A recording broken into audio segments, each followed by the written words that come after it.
Everyone. So, ఇవాళ మన video వచ్చేసి పచ్చి కొబ్బరితో లడ్డు అనమాట. బెల్లంతో అది కూడా చాలా హెల్తీగా వెరీ సింపుల్ అనమాట. సో, దీనికోసం అయితే కొబ్బరినైతే తురిమి పెట్టుకున్నాను మిక్సీ కొట్టేసి. 2 కప్పుల కొబ్బరికి 1 కప్పు బెల్లం తీసుకుంటాము. హాఫ్ హాఫ్ క్వాంటిటీ అనమాట. సో, తురుముకోవచ్చు లేదంటే కొబ్బరిని పచ్చి కొబ్బరిని మిక్సీ అయినా పట్టుకోవచ్చు. ఏది ఈజీ అనిపిస్తే అది. సో, ఇక్కడ నేనొచ్చేసి కొంచెం ఇది రాయిలాగా గట్టిగా ఉందనమాట బెల్లం. అందుకోసం వాటర్‌లో కరిగిస్తాన్నాను. పాకం ఏం గాదు. జస్ట్ కరగడానికి కొంచెం టైం పడుతుంది అంతేను. లేదు పౌడర్ గాని అట్లా తీసుకున్నామంటే జస్ట్ సిరప్ చేసుకుంటే సరిపోద్ది. పాకమేమి అవసరం లేదు. సో, ఇట్లా జస్ట్ కరిగిచ్చేసి వాటర్‌లో అలా పెట్టేసుకున్నానంతే. సో, దీనికింకా పాన్ పెట్టేసుకొని పచ్చి కొబ్బరి చాలా తడిగా ఉంటది గదా! సో, అందులో తడి పోవడం కోసం మాత్రమే ఒక 2-3 మినిట్స్ అట్లా వేయిస్తామనమాట లైట్‌గా. కొంచెం డ్రై అయ్యే వరకు అంతేను. ఇది కొంచెం అడుగంటుకుంటా ఉంటది. తడిగా ఉంటది కాబట్టి సో, మిక్స్ చేస్తా ఉండాలి మంచిగా దగ్గరుండి. ఇదే అనమాట మెయిను. లేదంటే అడుగంటుతది. ఇంకా మాడిపోతది. స్మెల్లొస్తది. సో, అలా ఏం లేకుండా జస్ట్ దగ్గరుండి ఒక 2-3 మినిట్స్ అట్లాగా బాగా కలుపుతూ ఉండాలనమాట. సో, ఇంకా డ్రై అయిపోయింది తడి ఆరిపోయింది అనిపించే టైంలో ఇంక మనం రెడీగా పెట్టుకున్న బెల్లం సిరప్ ఉంది కదా! అది వేసేస్తాము.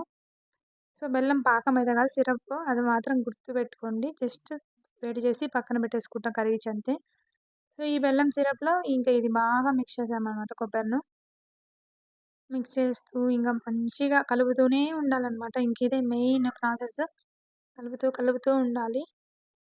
అడుగంటకుండా మంచిగా మిక్స్ చేస్తా ఉండాలనమాట. మధ్య మధ్యలో చెక్ జేసుకోవచ్చు. ఇంగ లడ్డూకి చుట్టడానికి వచ్చిందా లేదా అనేలాగా చూసుకొని ఇంక అప్పుడు ప్రాసెస్ స్టాప్ జేయడమే అనమాట.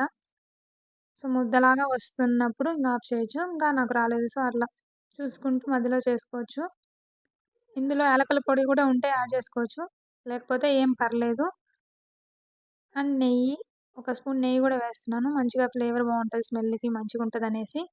ఇంగంతే ఓన్లీ నెయ్యి, పచ్చి కొబ్బరి, బెల్లం ఈ 3 మాత్రమే వాడాను. చాలా హెల్తీ గూడా పిల్లలకు గూడా.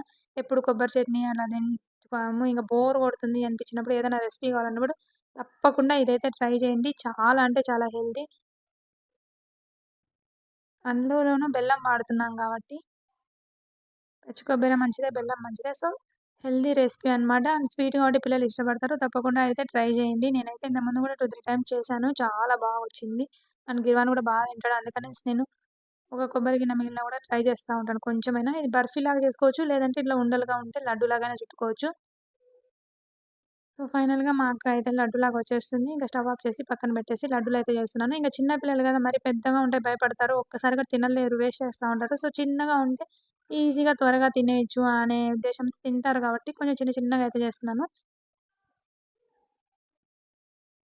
సో, లడ్డూలు కూడా చాలా బాగొచ్చాయి. ఏం వాడలేదు. సో, పర్ఫెక్ట్‌గా వచ్చింది. నిజంగా చెప్పిన కొలతలతో ట్రై చేయండి. ఇంతకుముందు తినని వాళ్ళుంటే. కొత్తగా ఫస్ట్ టైమ్ చేసే వాళ్ళకైనా చాలా ఈజీగా వస్తది. చూడండి ఎంత బాగా వచ్చినాయి లడ్డూలు. టేస్ట్ కూడా చాలా బాగున్నాయి. ఇంక చేస్తుంటే గిర్వాన్ వచ్చి తీసుకున్నాడు ఒక లడ్డు.